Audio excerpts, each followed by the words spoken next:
Hello，我是闽南老陈，今天我们来分享一道清蒸鲈鱼的做法。把已经处理好的鲈鱼再洗干净一下，鱼的两侧改刀下，改刀后的鱼能够缩短蒸的时间，这样蒸出来鱼会比较鲜嫩。鱼肚子撒点料酒。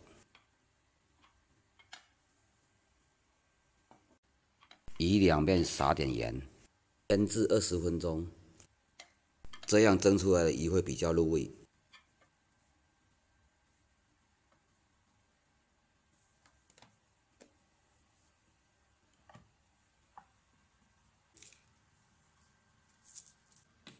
把葱花切出来，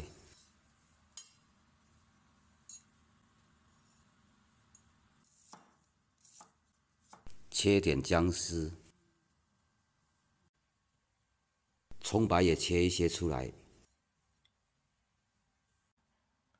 把真珍菇罐头平铺在盘子里面。这些就是我们今天备的主要原材料。腌制好的鱼放到真珍菇上面，姜丝和葱白也铺到鱼上面去。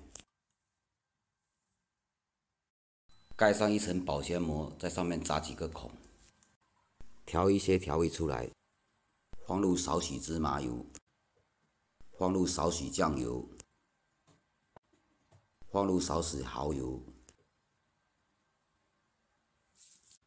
放入少许料酒，加一点点胡椒籽，放入少许水，搅拌均匀了。锅里水烧开后。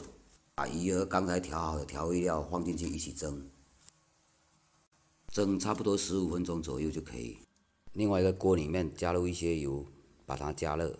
这些油是要撒在蒸好的鱼上面的，这样撒的好处是可以去鱼的腥味。15分钟到了，可以出锅了。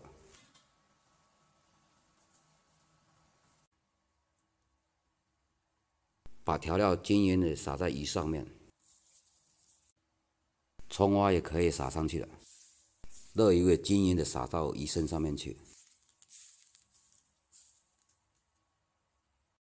这样就可以上桌开吃了。谢谢大家的观看，觉得好就给个赞吧，可以关注我哦。应该是二中王餐的，正常是王餐。